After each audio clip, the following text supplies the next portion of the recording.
Estás pronto para expandir a tua mente? Bem-vindo ao Mindset Talks, o podcast que explora as chaves para desbloquear todo o teu potencial. Malta, bem-vindos a mais um episódio Mindset Talks Podcast e hoje vamos ter aqui um grande convidado, que já está aqui à nossa espera, que é o Daniel, ou Daniel em inglês. Malta, este episódio vai ser em inglês, portanto, já sabem. Preparem-se aqui para uma grande viagem. O Daniel vai ter aqui muito para nos contar. Daniel, thank you for your time. Thank you for being here online to do this episode for Mindset Talks podcast. Thank you for your presence. Thanks for having me on, bro. I'm excited. Let's do this. Let's do this. It's a funny thing for the people who are watching and listening. You are from Ireland, right? Originally, I'm from Poland, but I've been living in Ireland for 20 years, yeah, so... Oh, okay. So I didn't know that. Okay, guys, we don't know each other in person. So it's the first time we are actually talking through the camera. We've been so this is the power of the online nowadays. So you're originally from Poland, but living in Ireland for 20 years. Yes. So, I mean, you went to Ireland pretty young, right? Yeah, I was 10 years old. Oh, okay. I mean, were your parents? Did your parents were looking for like a more, secure life, a more of a quality life when they moved in? Yeah, at the time, it was the time when a lot of people from Eastern Europe were migrating to Ireland for work, for better money. And that's what my father did. He came out in, I think it was 2005 for the first time. And so he was away for the first few years. So I kind of had to grow up on my own, still living in Poland. And then after a few years, then my parents made the decision then to come out here together because it was just too difficult on the family, you know? Okay. I mean, how is life in Poland? Because many people don't know it, I think. It's a country. Do you reckon it's a country that people share how it is life there, how you live there, or you think? You know, bro, it's a hard question because I haven't been there in so long. From what I see online, it seems like it's the only country in Europe right now that has the best quality of life. It has none of the problems which are occurring in the rest of Europe and the West. But again, that's just what you see online, and very often what you see online and what happens in reality are two different things. So, but when I was younger, growing up, bro, it was hard. It was hard. In Poland, you're either poor or you're rich. There's no in between. And you know, if you're struggling to pay your bills and struggling to get by, it's kind of a difficult childhood. But I believe none the same. It allows you to develop a strong character as well, you know.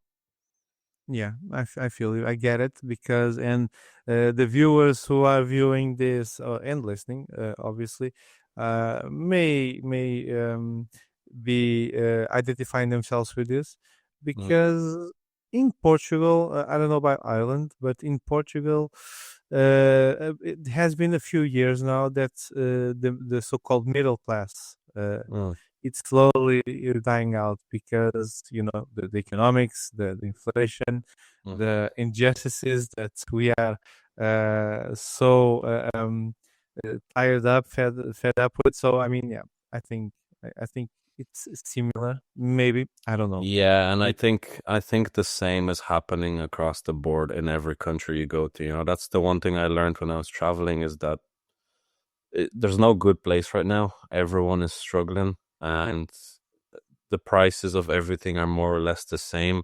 Sure, in Ireland you earn more money, but you spend more money at the same time. So at the end of the month, it's the same shit, you know. Yeah, true. It's true. Yeah, but we'll be getting more into that because I think that will be a very hot topic to discuss, especially from two countries apart. But we were talking before. Guys, I don't know if you know this, but I'm going to share it, of course. it's proper to do a proper introduction to our guest. So let me just real quick open up here. Oh, I cannot share the screen. Why? Okay, let me do something like this real quick. So this is the power of the online, because I can Google right now. Who is Daniel? Your last name is how do you say it? I don't want to get it wrong. Wlazlak. Wlazlak. Is that how you say Yeah, close. it? Wlazlak. Okay. So I'm going to share the screen here. Can you see the screen, Daniel? I think you can. Let's Yeah, good. Daniel Wlazlak. I think that's it. Okay. So, guys, Daniel is also a podcaster. And we were actually talking before backstage. This would be a very funny conversation with two podcasters. And you are also an author. You have a book, right? correct. Dealing with criticism. This one or two? You have No, so that's the first one is not a book. These are just free resources I've created in the past for people to, I suppose, help people to deal with everyday life, you know?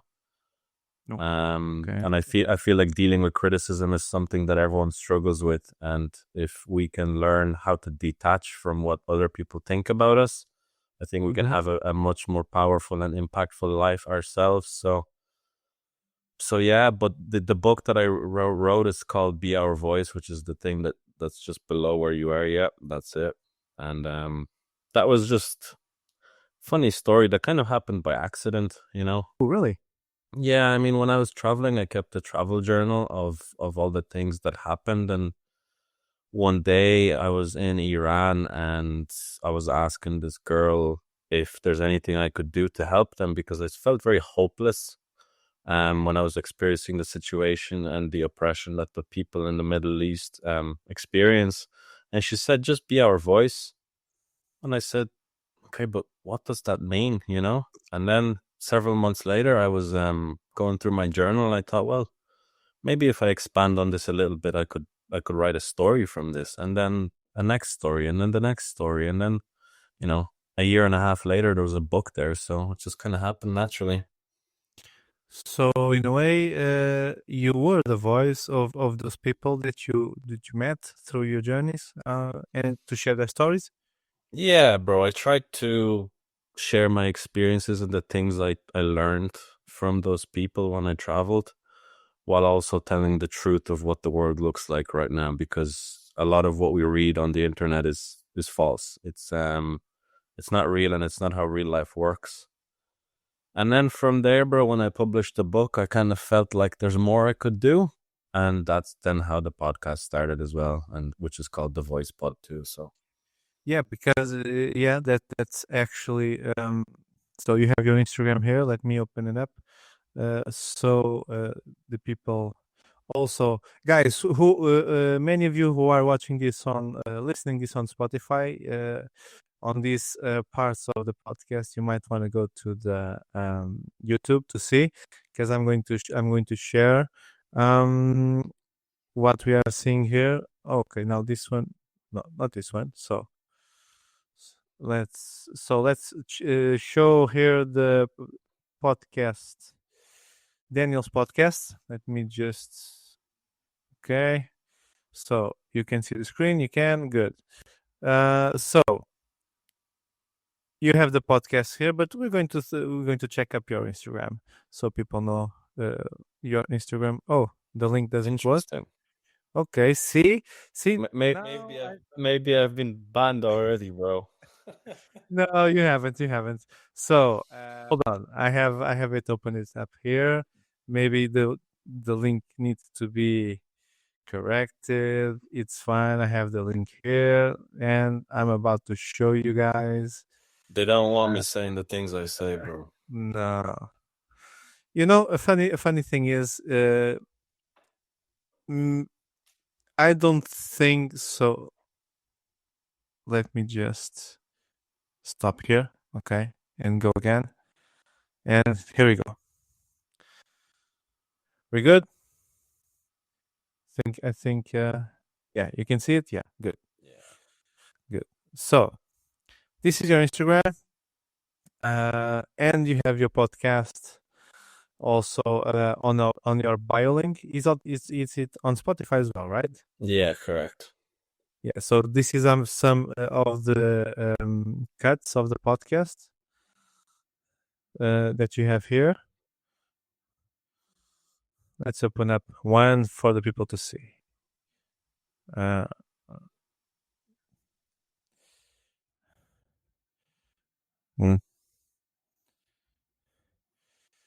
This. Okay. I was having trouble here with the sound. Let's.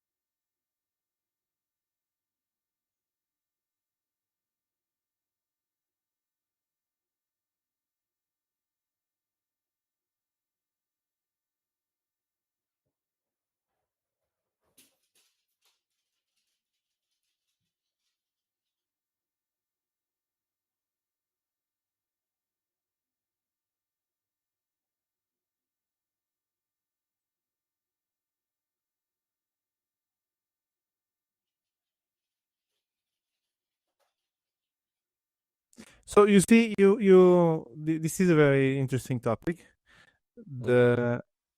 So, let's talk about pain for a minute. Pain, not only on the sports, but I think in general. But this was an episode that you did. You were talking to an athlete. Yeah, she's actually a world champion in calisthenics. Oh, very interesting. And how? Probably her name's Nikki Glynn. I mean, her mindset is just unbelievable. It's a champion's mindset, and you know it just by having a conversation with her. You know, the way she looks at life is just amazing. And how? How did you come up with the podcast as well? I mean, of course, it's an evolution of the book, right? But how did you had the idea? Like, did you just wake up one day? Okay, I want to do the podcast, and I want to talk to athletes and other people, or just No, bro. So, like I said, when I finished the book, I felt like there's more that I could do, and when I was growing up, I was a very introverted kid, and I didn't really like talking to people. In fact, I couldn't even hold a conversation with someone and look them in the eye and maintain eye contact. I was very shy. And traveling allowed me to step outside of my comfort zone, and it forced me to be social, because a lot of the times people just invited you to their homes and you had to have a conversation with them, you know? And so I learned through that I actually really like talking to people. And so when I published the book, I figured, okay, let me start a podcast. But obviously I didn't know how. I didn't have any of the equipment. So I just went on YouTube, tried to look up how to start a podcast, bought 2 microphones and downloaded some software on my laptop. And then I was like, okay, well, who do I interview? Like, how do I start, you know? And actually my jiu-jitsu black belt, my professor, I was having a conversation with him, and he's a very interesting character. And I asked him, like, hey, look, I'm starting a podcast. Would you like to be my first guest? And he was like, yeah, fuck it, I'd love to. And it just kind of went from there. And then from there, bro, it's just, you know, you get recommendations, you meet people sometimes on the street by accident, or you get referred to by a friend, and it just kind of rolled from there, you know? so. This is very interesting, very very interesting. You know why? Because I mean, I look, I just got the chills because that's exactly my process, my own process, my own podcast started like that. The difference was it started online as live live streams on Instagram. And funny thing, my first guest was my he's also a teacher. He's also a black belt in jiu-jitsu. He's a very good friend of mine. I know him for more than 10 years. And Tiago? same thing. Not Tiago, no. Tiago is I've met you through Tiago, so he told me about you. He's my tattoo artist. He's the one. Mine too. See the world. Look, you're in Ireland. I'm here. Did this piece on. That's very cool. Yeah, he did this one here. Yeah. He did this one here. You Yeah. can see it. I have one somewhere on my neck as well. So, do you see the power of the world? We are two countries apart, but somehow we got connected. This is very interesting. And but no, it's not Tiago. It's Pedro. And he has an academy, jiu-jitsu academy, and he was my first guest as well. So, and it all started from there. I'll send you the link of the first podcast so you can check it out to see the difference. And then when I started in person, I also did the same thing that you did. I went on YouTube. Because I didn't know how, so I searched it. I bought some microphones, some equipment, some cameras, and some sources as well, and I started doing it. And my podcast, my own. So when I record it in person, there's a difference. I don't have a recording studio, so I take all my material to the houses, the offices, the gyms, the whatever, wherever people want to record it. I have recorded episodes on restaurants, so you just have an idea. Yeah, It's the same for me. Yeah. so this is very interesting. Okay. You see, guys, the world is like, how do you say it in English? We say it in Portuguese. It's like a peanut, not a peanut, a pea. It's like a pea. It's very in English doesn't sound so good. But anyway, yeah. Getting back to that part of you where you were very shy. You were very shy. Do you think? Do you reckon it was painful as well for you to get out of your comfort zone, to get out of your shell, and be the person that you are now today? I think it's uncomfortable. And I think it's the reason why most people don't want to do it, because it's much easier to stay in your comfort zone and to stay in the safety of your own environment and what feels familiar than to step outside and do something that scares you. But it's the only way to grow, and it's the only way to get better, and it's necessary, and pain becomes a part of that. That's very interesting as well. So the comfort zone. Do you think in your own perspective, and of course in your own experience, because you also do life coaching as well, right? I used to. I don't do it anymore. I've given it up. Okay. May I ask why? Why have you given up on life coaching? So this is what do you think about it? Let me just I think it's because you need to be. I think in order to be a good life coach, you need to have certain characteristics, and one of them is patience and compassion, and those are two things I lack. I think that I bring a lot of value and knowledge to the people that I meet, but working with them one-to-one is just not something that I was willing to pursue long term, because I suppose I couldn't offer the value that I thought I could to people. And focusing on the podcast, focusing on putting information out there for free, and whether people use that and applied it to their own life is up to them, rather than me working with them one-to-one and trying to fix their life. Because at the end of the day, bro, as well, you can work with someone and you can show them the door, but you can't force them to walk through it. And everyone needs to figure out their own shit and needs to fix their own life by themselves, Do you think you take a heavy toll as a life coach, No. dealing with? Yeah, it's heavy, bro, and it's hard, because people come to you when their life is a mess, when their life is falling apart, when they need help and guidance. Nobody ever comes to you when their life is good. So people are always coming to you with problems. And then I'm somebody who carries that, and it affects me, the things I see, the things I hear. And so it was just weighing down on me too much and I couldn't do it. This is very interesting because, here in Portugal, it's the same thing. So I think in general, it's the same thing. The coaching area has become very popular and very known worldwide. It's been crazy. And I have the same feeling as well. So I don't do life coaching. I never have. I've always been more involved in sales and commercial areas.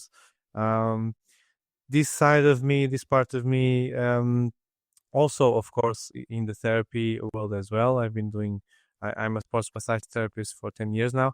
But here's the funny thing. People like us, I see it this way. People like us, that we have a different energy, that we have a different mindset, and a different way of seeing life itself. People tend to come to us in a natural way to seek help. And when that does happen, we feel obligated. I'm going to say I don't know about you, but I'm going to say myself. But I think with you, it's the same thing. I feel obligated to get tools, so I can help, in a way that I can help, because I know to fully help, it's all up to them. But I don't want to be to feel like unprepared to help when they come to me. I don't know if this makes sense. Yeah. And like you said, bro, people are like mosquitoes coming to the light, And when you are the light, especially in times of darkness, which I feel like is the times we're living in now, a lot of people gravitate towards you. And if you allow too many of them to come to you, then they're gonna just cover your light, and you're not gonna be able to be yourself and do what you need to do as well, How are you going, or how do you protect your light? It's a good question.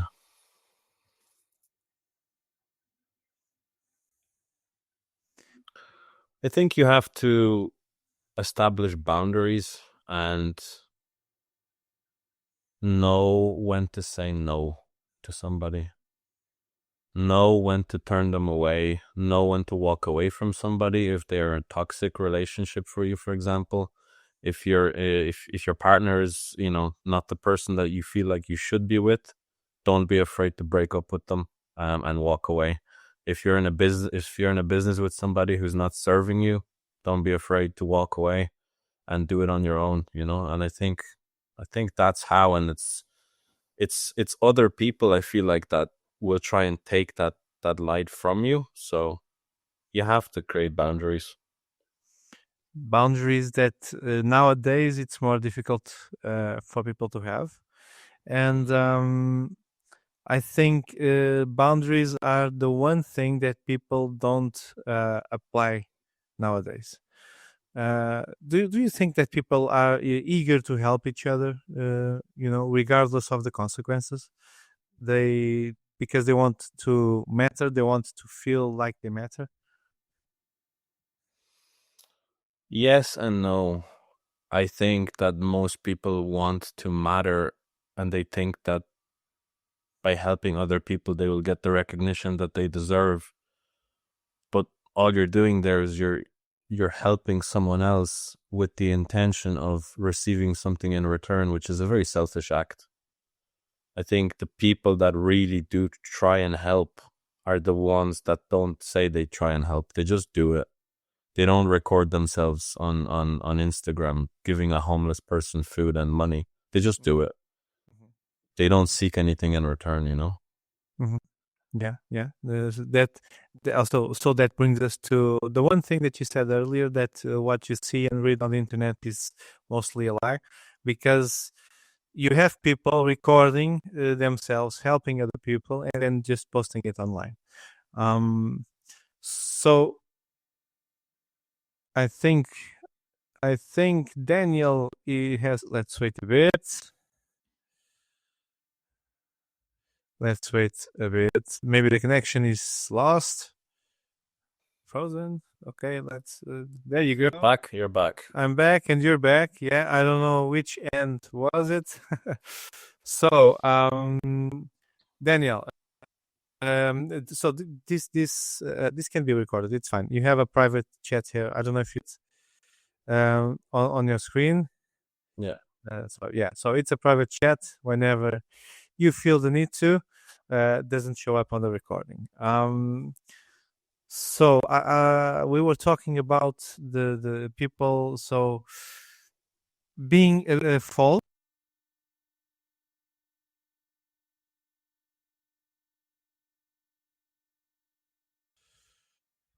With the internet connection, we will wait. Okay, there we go. Bro, it's like they don't want you to ask the question. Maybe you should ask something else. No, it's fine. All the elites can come at me. Wrong. No, it's fine.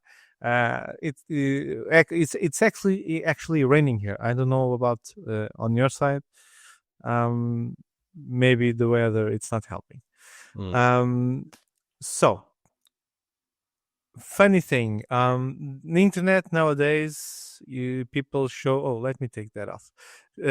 People show what it's not real. So they help people. The internet issue, it's a very funny thing because it has good things, but it also has bad things. Do you think people like they want to feel seen and feel altruistic and they want to be heard, so they just post things online, just it's like a show off, so that if like they've seen themselves helping people when they are actually not those types of person? I think this is a very layered topic, bro, and it's a very deep question because there's a lot to it. I think, first of all, the internet itself, yes, it has good and bad things. I think personally it has more bad things than it has good things. And lately I've been coming to the conclusion that although it's too late for the majority of us, I think the healthiest thing anyone can do right now is to limit their internet access, especially their social media presence, because with the implementation of AI, bro, I don't even know what's real or what's fake anymore. You could tell the difference between an AI generated video and a real video a month ago. And now I need to really pay attention closely. So a year from now, 5 years from now, bro, like you're not going to know what's real and what's fake. And I think that brings me to the next thing, which is that for the last 10 or 20 years, social media has skewed a lot of our perception of what's healthy. And I think in the world of health and fitness, especially, we think that someone with a six pack or someone with a nice ass or big biceps is the goal that we want, and it's the life that we want to live, and it's the end all be all, and we're gonna be happy when we achieve that. But it's not real. And then also to think that all those photos and videos are edited and most of them aren't even real. Now you're creating your own version of reality, which is not even real. It's a fantasy. And while you're doing all that, you're forgetting about the real world and real life in front of you, which is, connecting to yourself, connecting to the nature around you, spending time with the people in your life, your friends, your family. And I think people are just forgetting that. It's true. Yeah. It's even crazier. Every day that goes by here in Portugal, it's not different. But that's the thing. How can we get past that? I mean, because every day, on a daily basis, everything is all put together. So it's built. It has been built to for us to be active on the social media, to be active on the platforms, on our cell phones. So we are slaves of our cell phones. Of course, bro. And I think it's too late. Honestly, I would like to say I'm hopeful, but okay, maybe it's not too late. But the problem is, the majority of people would need to get off it, and they're not going to do that. We are talking about awareness here, right? Yeah. Where awareness and self-awareness, basically, and so that people can take a step back and assess things and reevaluate things. I think it's very easy, bro. If you look back in the past and you see how people lived their lives 20, 30, 40, 50 years ago, people were much happier and their lives were richer and fuller. And ever since the implementation of social media, everyone is depressed, everyone is anxious, everyone is on medication, everyone is staying at home, looking at their screen for 6, 8, 10, 12 hours a day. Bro, like, we need to get off it, honestly. And I know that it's a little bit of a paradox because you and I right now are on a social media platform saying these things. But I do believe that, and I hope that message does get across and people start to limit at least their social media presence and take a look around, look at the life around you, in front of you. The place that you live in Ireland, because I've seen through your Instagram stories, you are close to nature, right? You are close to... Bro, I live 5 minutes from the beach, 20 minutes from the mountains. I mean, honestly, the place where I live, I feel so lucky and so blessed to be here because, like you said, it's so close to nature and it's far away from big cities, and it's easy for me to reconnect to what is real and stay away from all the noise, the pollution, the crime. Obviously, that's a big one. So yeah, very lucky to be here.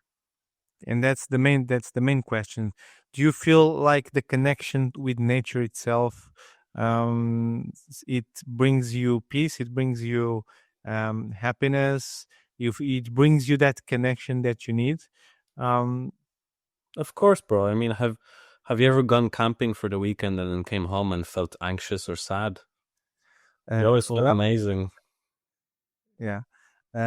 Because I can relate to that because I do trail running. So my most peaceful times, it's when I go to the mountains and just run. And we have here in Lisbon, we have here some pretty cool places to run in the nature. So I mean, here in Portugal, it's a funny thing. We have lots and lots and lots of runners, and still the depressing levels are very high, the anxious levels are very high, and the people who are not working out are very high. So the connection itself, would you say it could start by just going to the beach, by just going to the mountains, the nature, just reconnect with oneself? That's part of it. Yeah, for sure it helps. I mean, spending time in nature as much as possible is very valuable. And I think the biggest one, and coming back to your initial question about pain, is to reconnect to yourself. You need to do difficult things and you need to figure out who you are. And you need to find yourself. And I think you do that a lot through doing difficult and painful things. And exercise is I mean, I think exercise should be compulsory for everyone to do, That piece of the podcast that we saw, when you say that the things must be done, we just need to do it. Why do you think people? I know this is going to be a very powerful question because it has also many layers. But why do you think most of overall, from the people that you have met, they tend just to procrastinate and don't do the things that they need to do? Because they're difficult, bro. It's much easier to stay on your couch and watch Netflix and eat burgers and cookies than it is to do a 20-kilometer run. And the funny thing is you don't even need to do a 20-kilometer run. All that you need to do is a walk. Go for a walk for half an hour. Do some push-ups, do some burpees, do something. Like you don't have to start off by being fucking Mr. Universe, but you have to start somewhere. And any movement is always good for your body. I think people are just lazy, bro. We've gone lazy, we've gone soft, and we've been cocooned into a world where we can get by and we can live by being soft and lazy. Whereas in the past, that wasn't possible, because you needed to work, you needed to be strong, you needed to be fit, and if you weren't, you wouldn't survive, you would die. And that's not a thing anymore now. You can be overweight, you can not work, or you can work online from your couch, make money, survive, and you don't need to be all those things, Yeah, I get it. And the many times that you as how can I say this? I'm getting out of my comfort zone, because my podcast is always in Portuguese. I speak English, obviously, but doing an English podcast, it's different. It's challenging. Yeah, it's challenging. Let me recollect my thoughts. So I get what you're saying, and I also can relate to that, because I've been I've been doing sports all my life. And a funny thing is, I hated running. For example, myself, I hated running. I always done most bodybuilding type of workouts. Nowadays, I do more like a hybrid situation workouts, but I hated running.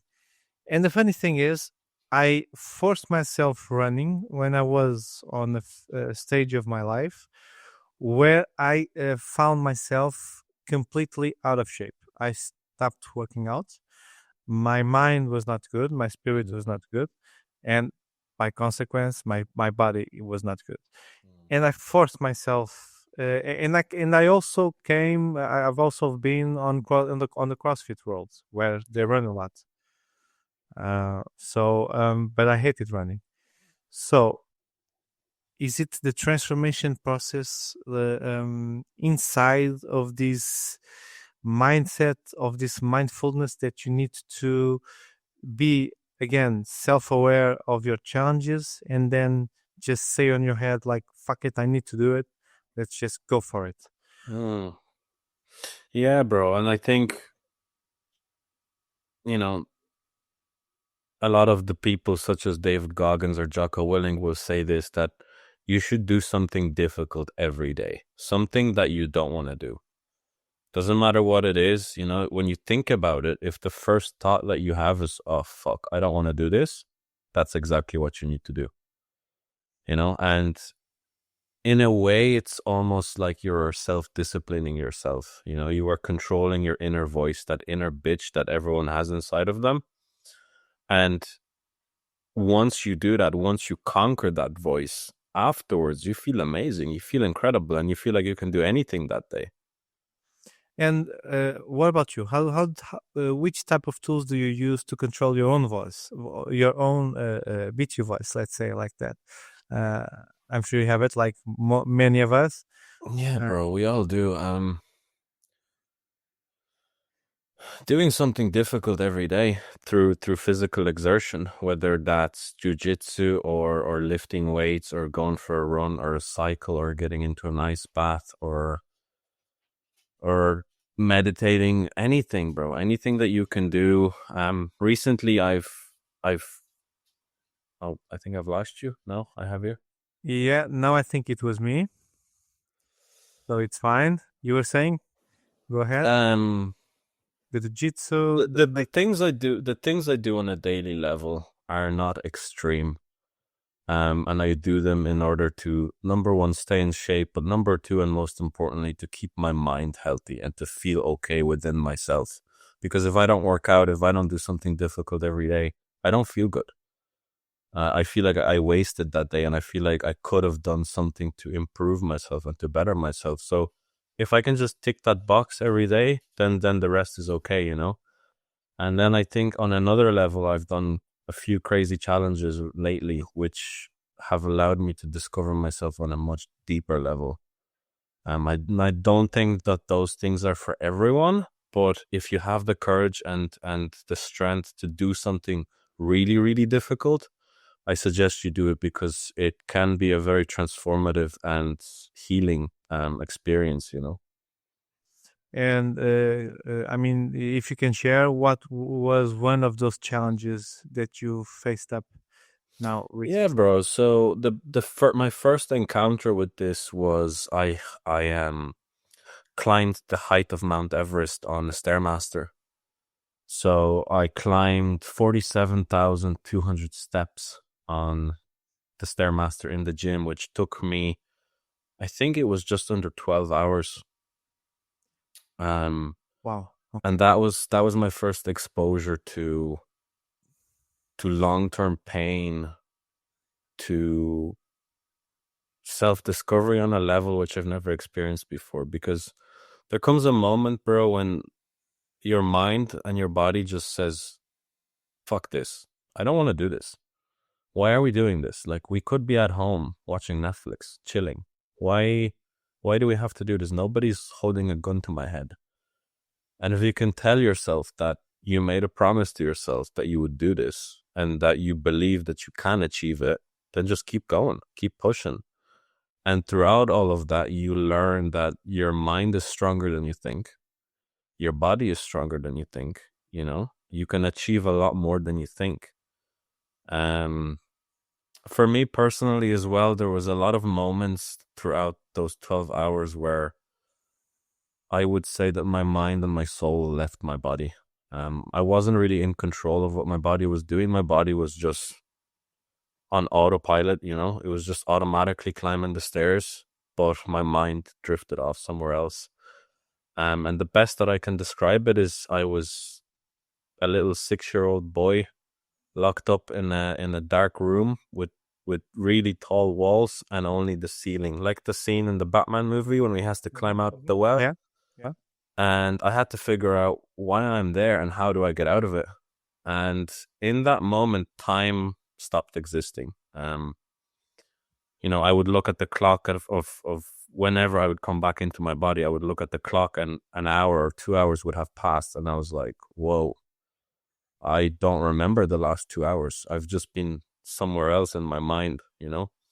And those experiences really allowed me to heal some of my childhood traumas and understand certain things which happened to me, and allowed me to move on with my life and let go of the things that were holding me back. That's very interesting. So, healing childhood traumas through those challenges that you put yourself through.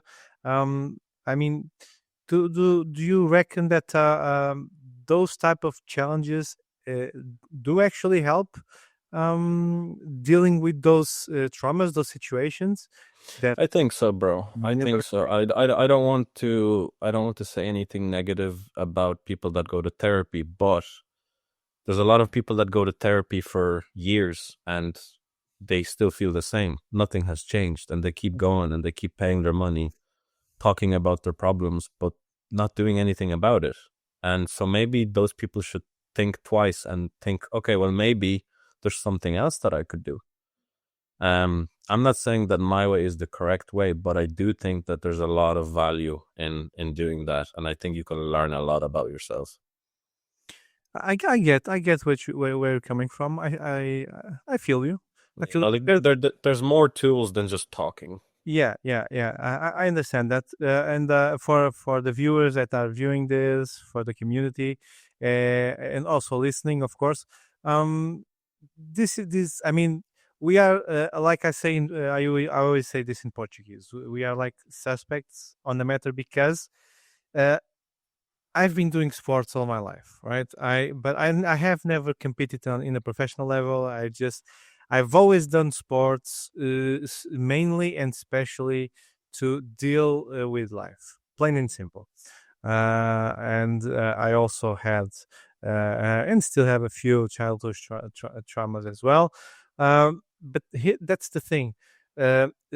Exercise, physical activity brings you to a whole nother level of resilience, of a mindset, the way that you see the world, the way that you face the challenges, because when we exercise, when we do physical activity, we are putting our bodies through stress, through pain, that obviously it's not just physical, it's mental, and it's spiritual as well. So it's a pain and a struggle that it's it's systemic, it's whole, it's full. And if you get to that goal that you want to go, so if you can conclude that objective that you have, what is the feeling that you have afterwards? It's accomplishment. You have accomplished that task, that chore, that objective. And I think that that can relate to every issue that you have, especially with a challenge like that one. I mean, I can't even imagine climbing the Mount Everest, even on the steps of the gym. I mean, well, and here's the thing, bro. Like, before I started, I thought it was impossible too. And how it happened as well is by accident. I mean, I would use the Stairmaster in the gym for half an hour, maybe 1 hour. And then one day I said, I wonder if I could do an hour and a half. And then I said, I wonder if I could do 2 hours. And when I did 2 hours, I looked at how many steps I would climb on average in 2 hours.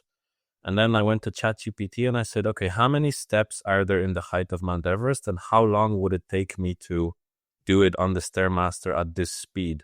mm-hmm. And it said, something like 12 hours. And I was like, 12 hours. Okay. I could do that. I think one day I can try. I can do it. And you just have to believe that you can, bro. The other thing that I learned as well is the power of people, the power of community, because I wouldn't have been able to do it without the help of other people, bringing me coffee, bringing me food, bringing me anything that I needed, encouraging me, supporting me, telling me that I could keep going at times when I felt like quitting and giving up. It's very important, and I think we need those people in our lives, especially strong people that believe in us.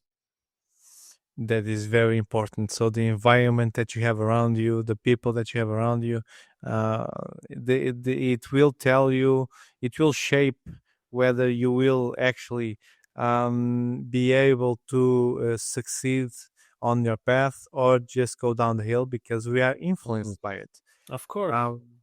And I think, I would probably say most people, if they look at their life and they took inventory of their friends in their life, most of those people are negative people who try and bring them down. And the only thing I can say to you is, if you have those people, cut them out, say goodbye, and find new friends. Find people that build you and encourage you. And if that means that you have to get rid of 10 friends and only exchange them for one good friend, that one good friend is worth more than those 10 negative people. That is, look, here in Portugal it's the same. So it's very funny, because I'm while you are sharing your knowledge and your experience and your vision of the world, I'm always making the correlation to the different countries. Why do you think people tend to not cut those people out, even especially if they are family, like brothers, like aunts, cousins, whatever? Why do you think that happens when they are clearly negative and pushing that person in particular down, and not allowing that person to grow, to fly? On an evolutionary level, I think we've been taught to be a part of a tribe in order to survive. Many, many years ago, if you weren't a part of a tribe out in nature, out in the wilderness, you didn't survive. You needed to fit in, and you needed to be a part of a community. But the thing is, you don't need to anymore. You can survive on your own. And I think people are scared to be on their own. They're scared to be by themselves with their own thoughts. And it's much easier to distract yourself with some bullshit friends than it is to face your demons, go off on your own, and grow and progress in life. Because the thing is, when you cut off these negative people in your life, the people that you want to associate with and the people that you want in your life, you don't have them. There's gonna be a transitionary period in which you're on your own. And that may be 6 weeks, 6 months, or it might be a few years before you achieve a certain level where you can associate with those people and you start gravitating towards those people, and your energy brings those people into you as well. And most people are just afraid to be on their own, bro, and they're afraid to go through that period. Yeah, I get it, and I know many people like that as well. I'm just thinking here because is it like unfair for us? I'm just thinking because I'm not going to say I've always felt alone, but I'm going to say that since I've always been forced to work out things on my own, never had like that safety net. I'm always like thinking when I come across that type of people, I've always think like, okay, what is happening for you not to just go do it, just do it, right? Is it unfair for us to like have some type of judgment with those type of persons, or it's just us, you know? Think of We are used to it, you know. think of life as a mountain, bro. Let's say an infinite mountain. So nobody knows where the top is. We don't know how high it is. In the beginning, everyone is going to go to the bottom of the mountain and they're going to say, yeah, we want to climb the mountain. But you go up a little bit and some of the people will have quit. They'll go back down to the bottom. Then you go up another little bit and then more people will have quit. And the higher you go, the more people quit and the fewer people there is at the top. Because why? Again, it's difficult and most people don't want to do it. And I think it's the same thing here. The more we become aware of, the higher of an energy that we become ourselves, the less people that there are for us to pick and choose from, to be a part of us, to be our friends, to be in our community.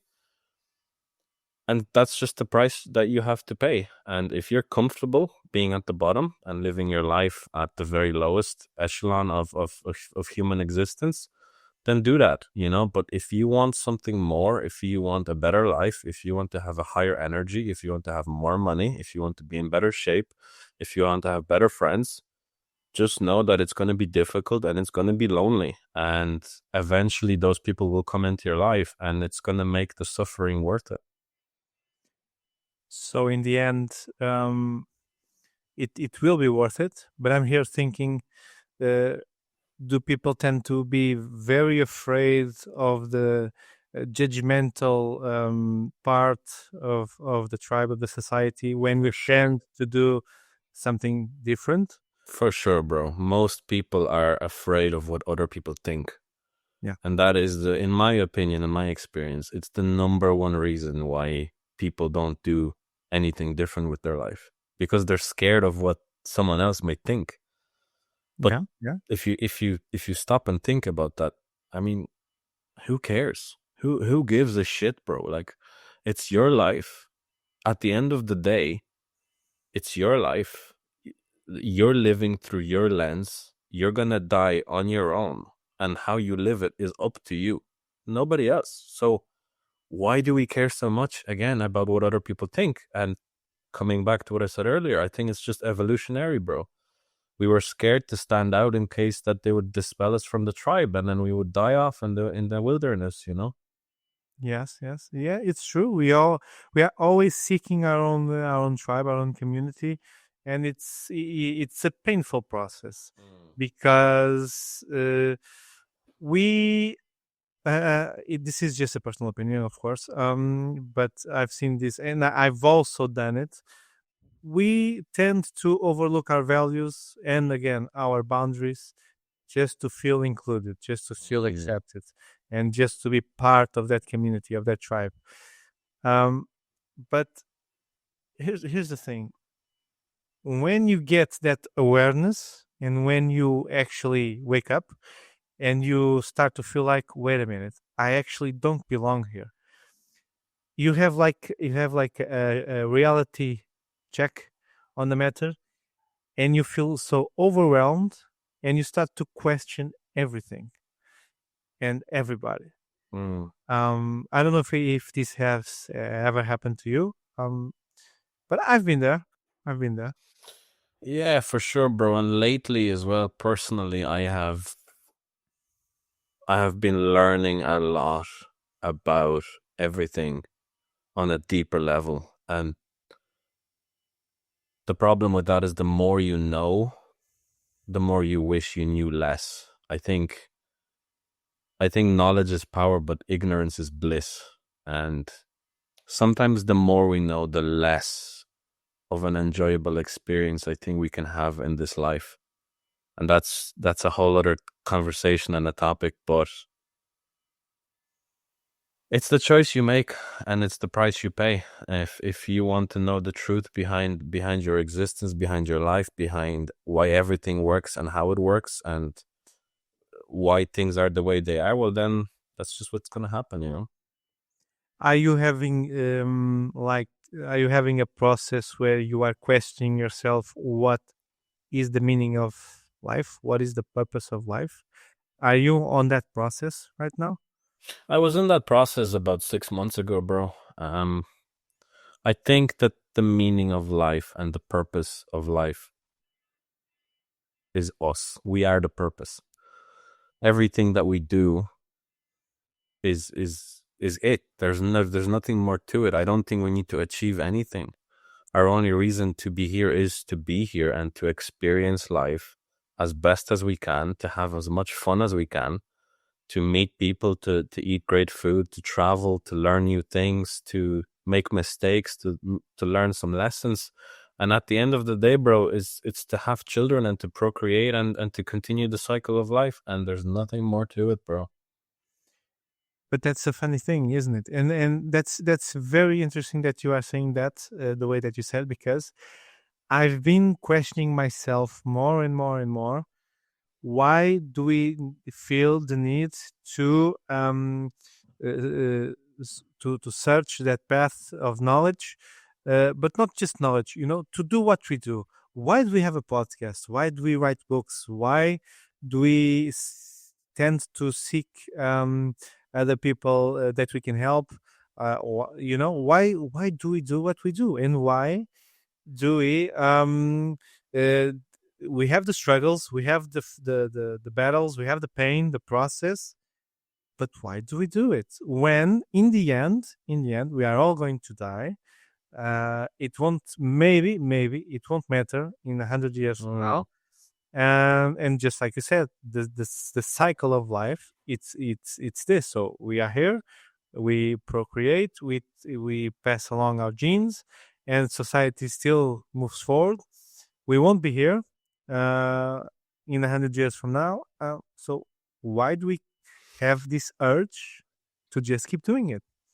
I think it's like the caterpillar and the butterfly, you know? I don't think the caterpillar knows why it's going into a cocoon. It's just been programmed by nature or by something else to do that and to form a different life, to create a butterfly. I think we're the same, bro. I think we're either programmed by evolution or by something else to do what we do subconsciously. And human evolution and the development of new and better things is a part of what we do. It's part of what we've always done. We always want to have something bigger, something better, something faster, something, something more. And that is what perpetuates society as well. And that is why consumerism is a thing. And that is why people buy bigger houses and faster cars and better TVs and go on fancier holidays. And if you can learn to acknowledge that and step away from it and just be happy with what you have, not saying that you can't be ambitious and you can't have goals to have a better life. That's exactly, like, you should do that. Mm-hmm. But acknowledge that what you have is also good enough and it's a blessing, And if you are grateful for what you have, life will give you more of those things rather than complaining and focusing on the things you don't have. That is very powerful.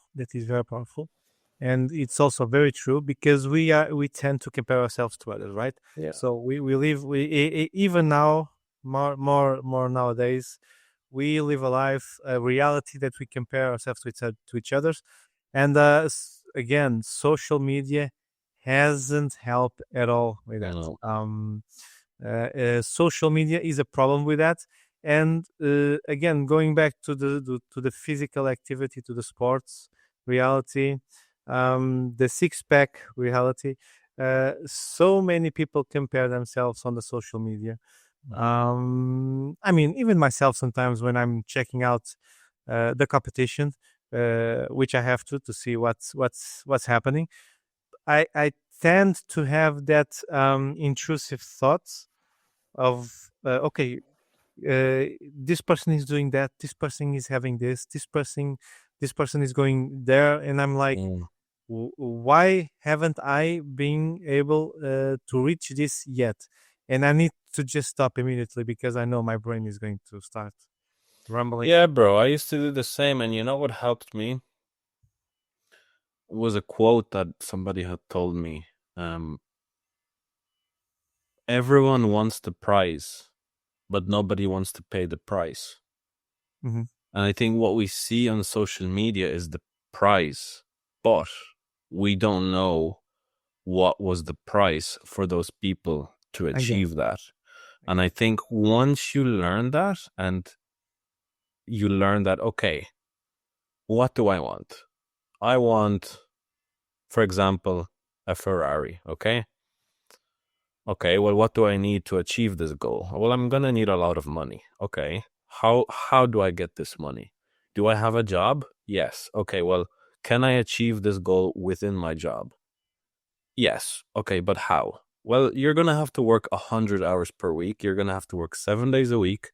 Maybe you're gonna have to get a second job, which means you won't be able to spend time with your family. You won't have any time for your hobbies. You won't have time for your fitness, your health.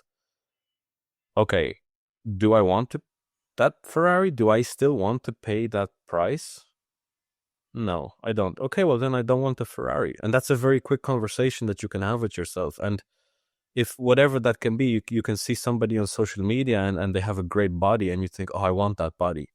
Shit, but do I want to put in the work and the sacrifices that that person has put in to achieve that physique? No. Okay, well, then I don't want that body. Simple. And that can be applied to anything. Yes, I mean that is so true. Yeah, that is so true. And again with the physical activity itself, the bodies itself.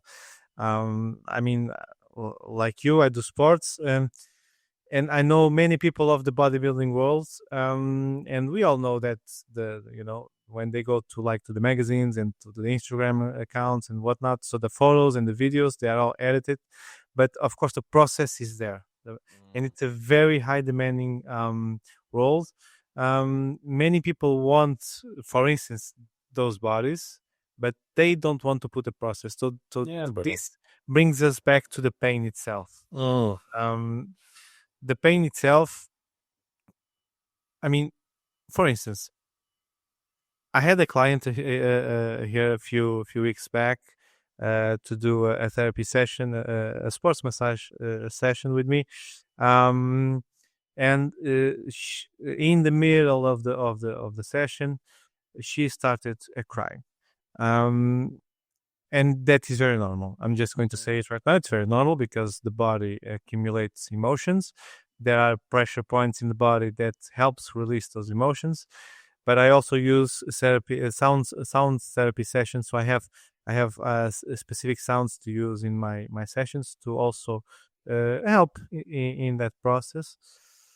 And by the time we finished, the thing that she said was, I never realized how painful it was, the process that I've been through to get here. So this was her exact words, and I was like, damn. I was like, okay. And we haven't talked. We just did the session. of course, the mind was working while we did the session itself. How strong do you believe the mind is for us to accomplish and to go on with life and just try to, put out the noise? Oh, bro, the mind is everything. The mind is insanely powerful, more powerful than we know, more powerful than I believe we have been shown. I think the human mind has been dulled and controlled by the people that control us, that have enslaved us, because they don't want us to be powerful. They don't want us to achieve the things that the human mind is capable of. And doing difficult things and putting ourselves into painful and uncomfortable situations shows you that the mind is a lot more powerful than we think. And in one way, the mind can destroy us also, but in the other way, the mind can build us up, It is true. because we can become prisoners of our own mind too. Yes. How do you say it in English? You start to rumbling your thoughts, your negative thoughts. It's rumination. Is it the word? Yes, Rumination. correct. Yeah, rumination. If you don't stop the rumination, but you see, here's the thing. I've also it's not public because I don't promote it, but I've also done some life coaching. I've also done some professional coaching, and the processes that I've found very curious about in that world itself, it's the mind. One of the reasons that this podcast exists, and it's called Mindset Podcast, it's because of that, because people I think people need tools to work out their mindset, because their mindset it's not good. So it's very low, and The tragic thing, bro, is like, since you are a child, you are programmed to think a certain way. You are programmed to believe what they want you to believe. When you go to school, they tell you the things that they want you to think and to know, which, by the way, most of which are false, most of which are not real. They're mostly propaganda. And people have lost the ability to think for themselves, and they just accept whatever somebody else tells them, and they develop what we can call sheep mentality. And yeah, they don't think for themselves, bro. They don't make their own decisions. They don't make their own conclusions. They don't question the narrative, and they don't question their own mindset, that they don't realize that the way they are living their life is not good, bro. And there's so much more to life that they could achieve, and they could have such a happier life, such a more fulfilling life, do you believe that the Matrix is real? Of course, bro. Of course. This is something I've been diving deep into lately. And to my understanding, we can talk about the cycle of life, and I think we have been exactly where we are today in the past. I think we have made the same mistakes over and over and over again. And I think human evolution is a cycle. And where we are in that cycle right now, I am not sure. But looking at the world, we can see that with the development of AI and robotics, we are facing a future of a digital future, bro, where everybody's consciousness is programmed onto a computer, and it exists in a different server, in a different reality, in a different world. And then what happens to the rest of us? I think the rest of us go back, maybe a few hundred, maybe a few thousand years, and the human evolution begins again.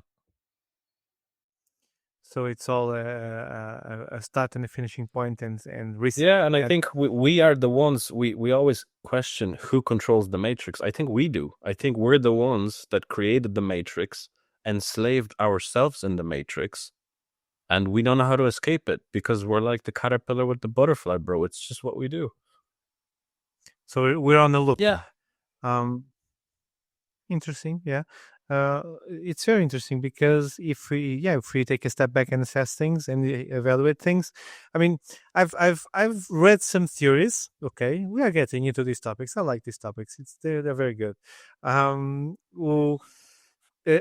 read some, for example, that the humanity used to live on Mars, and we just screwed up Mars entirely, and we came back to Earth.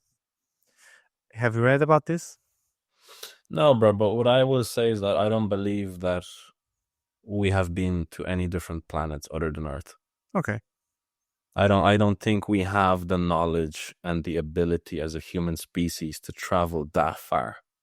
Maybe in the past, many years ago, did we come from Mars to Earth? Maybe. Who knows? Nobody It's a knows. theory. I mean, it's one of the theories that it's going on. Yeah.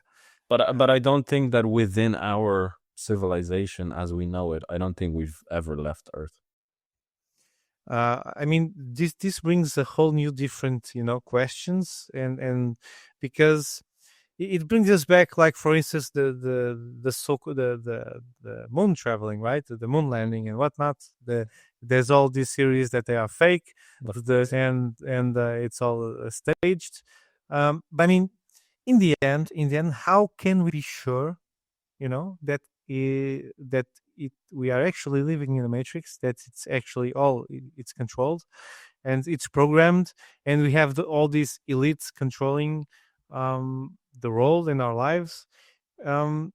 This is an issue. I think it's mind-blowing and can just bring us down, because it's very hard to, I think it's very, very difficult to comprehend. It's very difficult to comprehend. It's also very evil. When you really understand the reality of life, you realize that it's very evil. And that's a hard pill to swallow, because we would like to hope that life is beautiful and life is pure and life is good. But all you have to do is look at nature, bro. Look at the animal kingdom. Nature is ruthless. Nature is painful. Nature is murderous. It doesn't give a fuck. It does what it needs to survive.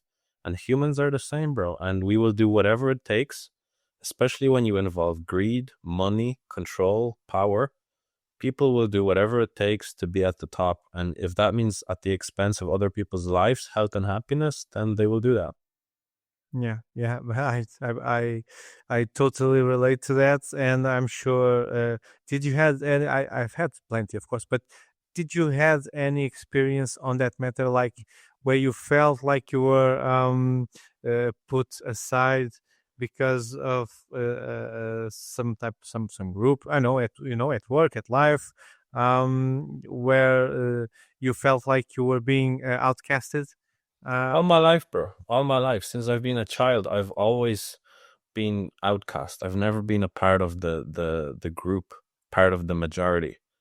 And I never understood why. Growing up as a child and as a teenager, I was like, why? Like, what's wrong with me? Why can I never fit into any of these groups?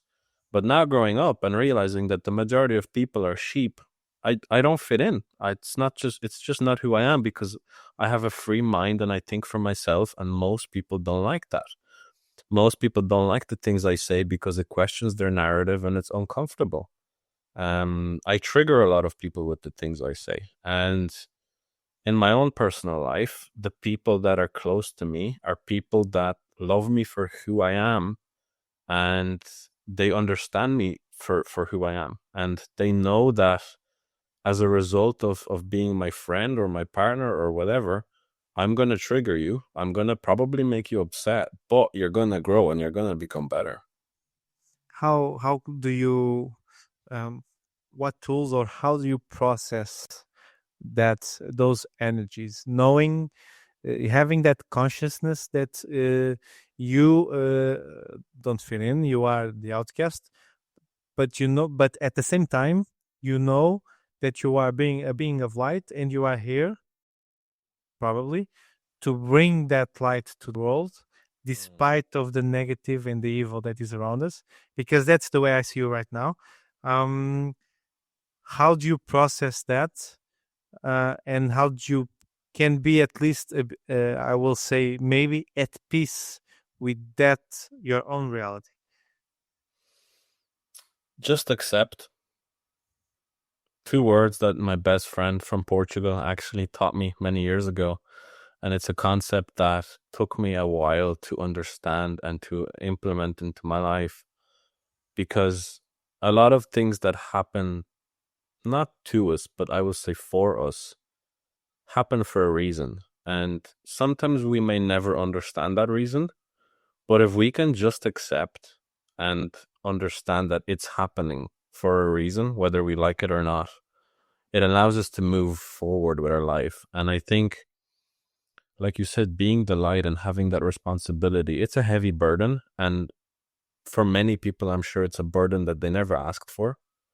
But it was given to you for a reason, whatever that power may be, if that's God, if that's the universe, or if that's the whoever's controlling the matrix. I believe that you were given that role for a reason. So if you are one of those people listening right now, use it for good, and use it to fight and be the resistance against the evil which is controlling the world right now, because we need it. We need more people who are positive and who bring that high energy, because I think the only way we can survive the things that we are facing right now as a humanity, as a species, is a higher consciousness, is a higher energy. And so the more people we can get, and the more people we can get to talk about this and to share these ideas, I think the better. And I believe that is the challenge, right? Of course. And it's also what Fine. people like you and I, or people like Andrew Tate, or anyone who's ever questioned the narrative, Charlie Kirk, they all get banned. Like Andrew Tate says, you have 3 strikes. First, you get banned from the internet. Second, they try and put you in jail. And third, they try and kill you, because the only way to get rid of you is to kill you, is to silence you. And they don't want us talking about these things and waking up all these people. Well, I mean, that's true, because I mean, if how can I explain this? So, from what I've been reading until to this day, there has been many whistleblowers, for example, who try to bring out the information. They vanish. They, Of course. they just vanish. It's So, like in China, when they start telling the truth about COVID, all of a sudden they all got COVID and died. Oops, sorry. just like that, Just like that. yeah, an accident. It's I mean, yeah, when you start to go down the rabbit hole and you start to see how deep it is, you can go crazy. You can go Of crazy. course. Bro, and in order to understand everything on a macro scale, all you need to do is think of it on a micro scale. Think of a business. Think of you as the CEO of a company whose main goal is to make money, is to make a profit. If you have anything which threatens that, if you have anything which is a threat to your business, you're going to want to eliminate that threat. And society is the same. Yeah, it's true. Yeah, because we are animals. In the end of the days, we are animals. We have our instincts. It's like you said, comparing to the nature itself. We are ruthless, and we are going to act on it. So, of course, yeah, makes very sense. Guys, we are. I mean, this is a very powerful episode. We are almost finishing up this episode. And of course, I wanna thank Daniel here, all the way from Ireland, to bring out his knowledge, his awareness, and his insight of the world. You all should check out his social media presence that he has on his podcast, on his book. It's a content that I believe it's very much needed. So Daniel, before we finish, of course, I'm just here trying to. I'm going to share again the screen. So let me open up here, and this one, yeah. So let's share the screen again. So let's go to the bio. Oh, what is that? Not this. The Matrix, bro. Matrix. Here, this one. Yeah. So here we go. I believe we need to do a separate episode on those matters, because we would stay here all afternoon talking about this. So, how to handle criticism constructively? I believe that in the end, on this episode that we've been recording, we've talked about a lot about this, the criticism. How do you believe that we need to deal with the criticism nowadays? Differentiate between constructive criticism and non-important criticism, as I would call it. If it's constructive criticism, which is feedback from people which you believe is aimed at helping you, which is going to make you a better person, it's going to grow your business, it's going to help your physique, your mindset, whatever, use it and apply it. But make sure that criticism is coming from someone who you aspire to be. Make sure it's coming from someone who has the body that you want. Make sure it's coming from someone who has the money that you want, who has the business that you want. Don't take criticism from people who are below you, who are behind you, who are trying to pull you down, who are shitting on you because they don't like that you're winning at life and they're losing. Just ignore it. Just say to yourself, who cares? People are talking behind your back. They're behind you for a reason. You will never have somebody who's better than you criticizing or critiquing you. An entrepreneur will never talk shit about you for starting a business. I will never critique someone for getting into the gym. I don't care how fat you are. I don't care how out of shape you are. If you are in the gym, good shit, man. Keep going. Keep doing what you're doing and don't give up. And it's a very powerful insight, and it's very true. We do tend to accept the criticism from people that actually are stuck in their own, let's say, timeline, right? So they are not worried to evolve. They are not worried to get more knowledge, whatever it is. Bro, and also, let me say this as well, because I think this is very important for people to understand. I have been critiqued, and I have been, I would say, tried to be pulled down my whole life, bro, by the one person in my life who I would believe should be the person trying to bring you up, which is my own father, bro. My whole life, everything I've ever done has always been a no, has always been a negative, has always been tried to shit on. And since I was a child, I've had to learn how to use that energy and say, okay, that's what you think? Fuck you. I'm going to prove you wrong. And I think initially that's not a healthy way to achieve things in life. But if that's all the energy that you have, well, then use it. Use what you have. And then once you're older and once you become more aware and once you learn the pattern, you can learn to grow and to progress in life without having that hate and that energy off of negative feedback, It's very interesting how we are all connected to the childhood traumas. Everything. And to our parents, mainly to our parents. How do you deal with that nowadays? With your situation, with your with your father, with your childhood traumas? How do you deal with that nowadays? Or are you still, struggling to find the answers that you need? Have you ever heard of the let them theory? The what? The let them theory. Let them theory. Oh, it's from that author, isn't it? That famous one. Jesus, now I don't know the name. No. Let's look it up. Let's look it up. Yeah, let's look it up. God damn, everybody. Mel Robbins. Exactly. Yeah, bro. That's just what I've done. Let them. If that's who you are, okay. I can't change you. I think most people cannot be changed. Who we are at our core can never be changed. And the longer we fight against it and the longer we try to change them, the more energy we're wasting on something which, again, is a waste. It's not going to achieve anything. So take that energy back. Bring it back to yourself. Focus on yourself. Who gives a shit what someone else is doing? Who gives a shit what they're saying? How they're living their life? Again, it's your life. Focus on you. Do what you can to be better, to do the things that you need to do.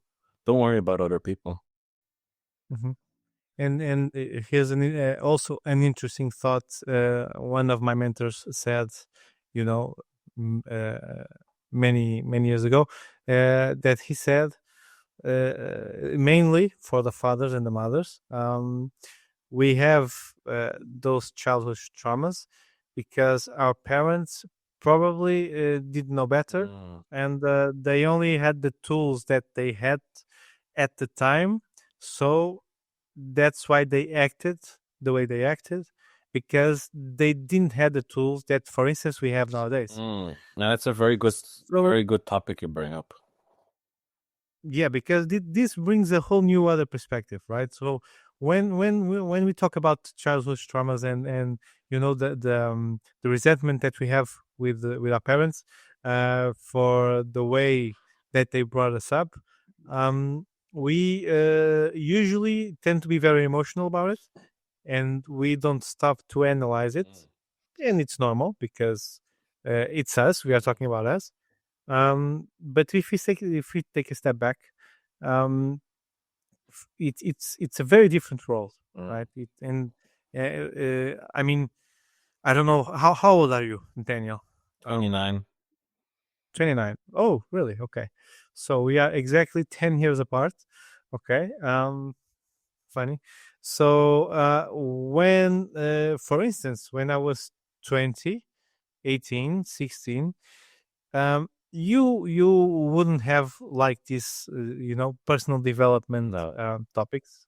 You wouldn't have these tools. You wouldn't have coaches around. You would be like in a jungle, surviving at all costs. Yeah, and that's the thing, bro. Like you said, our parents did what they thought was normal, was okay. They did what their parents did to them. And yeah, they didn't have the tools. Fortunately for us, and this is the reason why I haven't had kids myself yet, is because we have the tools right now to deal with that generational trauma and to fix the things within our own programming which we need to fix, which has been instilled in us by our parents, so that when we have children, they don't have to go through the same bullshit. They don't have to go through the same traumas that we did, and they can have a much richer and happier life. Yes, I believe that as well. Yeah, because nowadays we cannot say that we don't know better and that we don't have the tools. And that's hard, bro. It's really hard. And, I could lie to you and say that it's easy. It's not easy. It's possible, and we have the tools to do it. But, what do you need in order to create the next generation? Well, you need two people, right? You need a man and a woman. Ideally, you need a very aware man and a very aware woman.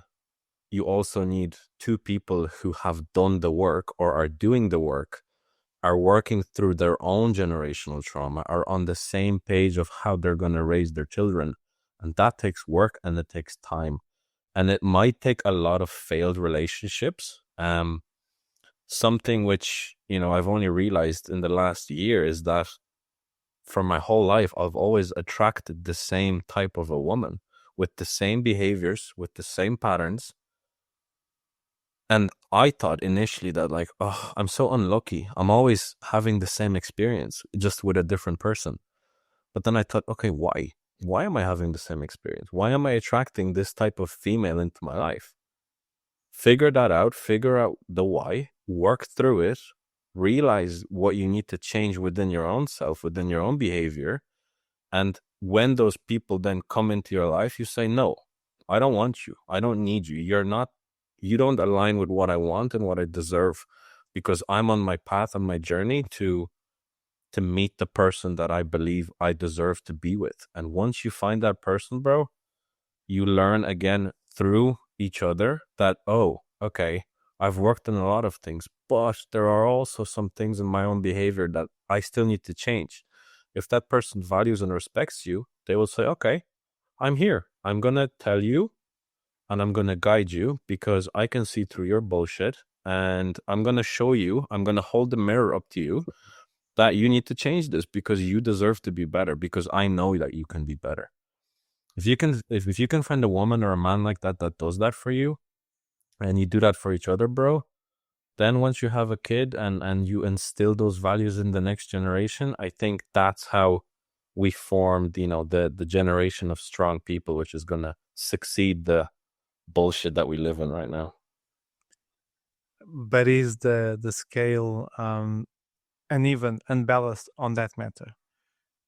So what I mean is there more people with a tunnel vision, is there more ships out there than people like the ones that you described, that's more aware and more compromised to do the work? Yes, I think so, but I think that scale is changing slowly. I think that scale is changing. I think more people are waking up. More people are learning to do better, to be better. In the world of health and fitness in Ireland in the last couple of years, there's been a huge change. Less people are drinking, less people are partying, more people are doing sports, more people are into health and fitness, into using saunas, into meditation, into yoga. And obviously that is a physical act, but that transitions into your mindset. And I think more people are waking up, bro. And it's a good thing that they are, because the world needs it. Of course, and especially now with everything happening, with the implementation of digital ID in the UK.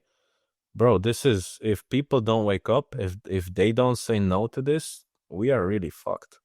But I saw the news, and I believe that that's a very controlling way for everything. I mean, if you don't have a digital ID, you can't do anything. You won't be able to have a job by 2028, is what Keir Starmer said. Which, okay, why? Like, fuck you. Who are you to tell me what I can and can't do? And that's the thing. If you can control a population because there's not enough prisons to put everyone in prison, well, then let's just make a digital prison. Let's just put everyone in prison. Yeah. Well, the same with money. If the money goes all digital, you won't have control on it. You won't have access to it.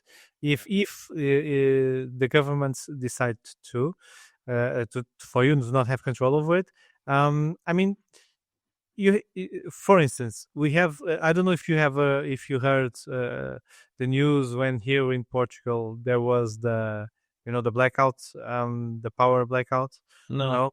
There was funny story. There was a blackout here in Portugal, in Lisbon, most accurately. It lasted like 1 day, maybe not that much. Yeah, it was a full blackout. So what happened was we get up our power, our electricity from Spain. And apparently in Spain something happened that took the power out. In the entire city and in the entire country, I believe. I think so. Yeah. So, but what happened was there was nothing. There was no internet, no traffic lights, nothing. So nothing. Bro, and imagine what would happen if that lasted for 5 days. No, it would be crazy, because you just try to picture this. Just try to picture close to a post-apocalyptic world where people, get on the survival mode, all crazy. And I mean, look, the supermarkets in an instance, people left work, of course, because the work suddenly didn't matter. So everybody rushed to the supermarkets, rushed to the gas stations to buy supplies, to buy radios, to buy batteries and whatnot, because people thought one of the things they thought was, okay, we are at war now because Russia and whatnot, so we are being attacked. But and people that didn't have physical money, they needed to get help from people around them, because if you don't have the physical money, then it's worth it. So And that's what people can do, like these are small things you can do in your daily life to beat the resistance of the future, which they're trying to impose on us. Use cash. Everywhere you go, use cash as much as you can, because Mhm. if I'm the client of, for example, if I go get a haircut and I pay €20 for my haircut, I now give my barber €20. That is still €20. Then if he takes that €20 and goes and gets his car washed and gives the person €20, that's still €20. But if I use my card, I give them 20, but 1% of that goes to the bank. Now it becomes 19, whatever. Then he takes that, it pays it to the next person. And before you know it, that money is gone. Mhm. It's not even real. And it's something which you need to think about as well. We call it money, but all it is just digits on your screen. It's not even real, bro. Mhm. The thing that you have in your hand, cash is real. And if they can take away cash, we're fucked. That's one of the other situations. I think it will happen because it's all in place already. That I don't think that you saw the news, the digital euro that's going to be launched. Let me check the news, and I don't want to get it wrong. Let me. Bro, I will use cash till the day I die. Fuck you. Like we need to be strong, and we need to have good morals and strong values and stand up for what's right. So yeah, I get it, and I'm going to show it here. Okay, so basically, I'm going to show this the website. It's easier. Before we wrap up, this would be a whole new different episode. I will show it here. Okay, so there you go. I'm going to put this in English. So, if I can, Portuguese, not Portuguese, because this is. I can understand Okay, Portuguese to a degree. Yeah. Okay. Nice. So basically, let me check here. Yeah, it's the central banking, Yeah. digital currency. Yeah, it's just for the people who are watching the episode on YouTube. So The goal is ultimate control, bro, and they want to control everything. So the digital euro, basically a digital form of currency issued by the central bank and accessible to everybody in the euro area. So this would be a central bank digital currency and electronic equivalent of cash. Just notice how they say it would complement notes and coins, giving people an additional payment option. For now, they will give you that additional payment option. But what happens in a year from now? What happens in 5 years from now? There's actually I can send it afterwards when I find it, because there's a Portuguese guy. I don't think he's still alive, but he had a YouTube channel. I don't know if he has been taken down, where he shared a lot on this matter about the money, the digital money, the dangers of the digital money, where you wouldn't have control over it. And if that is implemented in the society, you can be controlled where you spend your money, how you spend your money, how much of the money that you spend. So basically, you don't have, What people need to understand is money is not real. It used to be real. Back when we used to buy things with gold, money was real. But ever since the correlation between gold and digital currency and the dollar back then, it stopped being a thing. Well, money's not real. They can just make up money. They can create money out of thin air. So yeah, that's another conversation, is that, the lack mentality people have about money is what keeps most people poor. But once you realize that money is not real and money is in abundance and we all deserve to have whatever amount of money we want, again, the things that they don't want us to say, and they don't want people to understand. I think I can share this. There's as a last, I believe, a last thing on the topic. I don't know if I share this on the screen, if YouTube will take down the episode. I won't show it, but I will share it here. It's an episode. It's a movie. Let me research here. It's a movie. It's on YouTube. It's very interesting because it's from the 40s, I think. Let me check.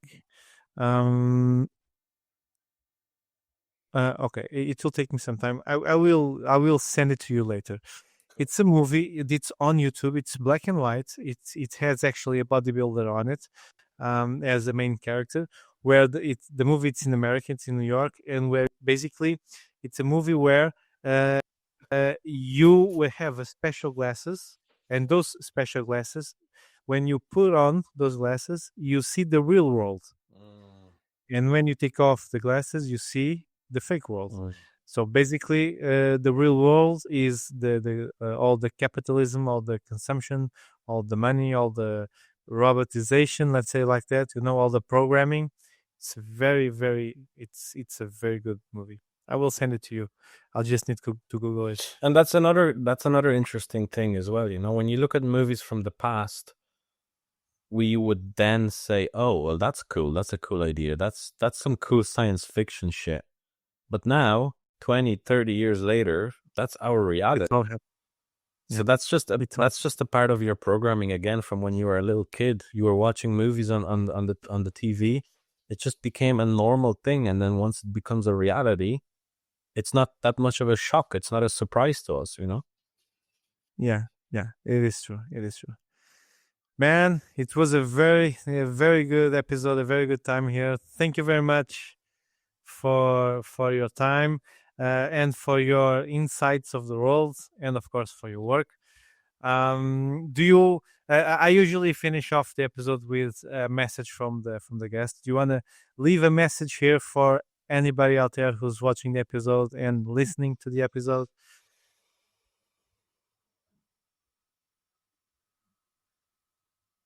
If I could say 2 words, wake up. Wake up, start thinking for yourself. Stop believing everything that they tell you.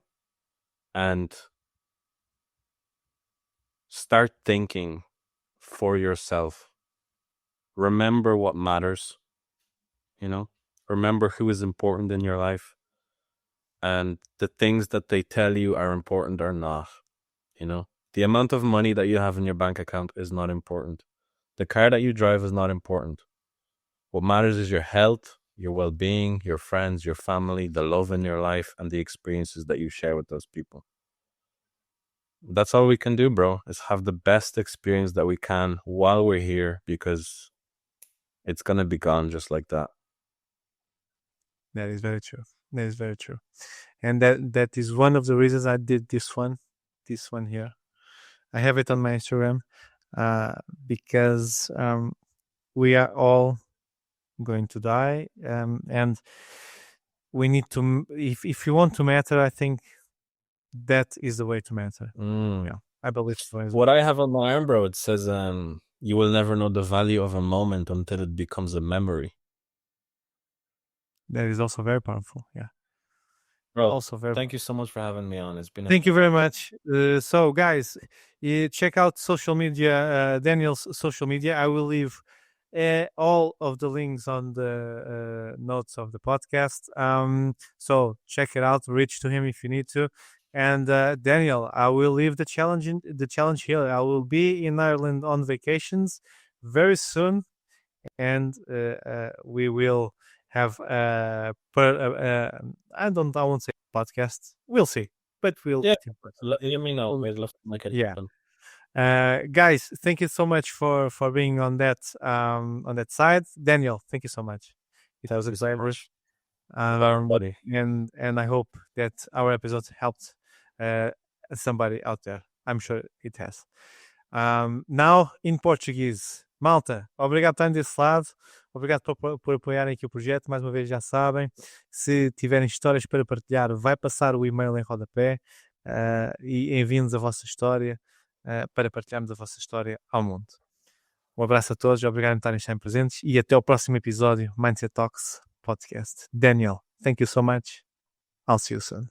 Thanks, everybody. Bye-bye.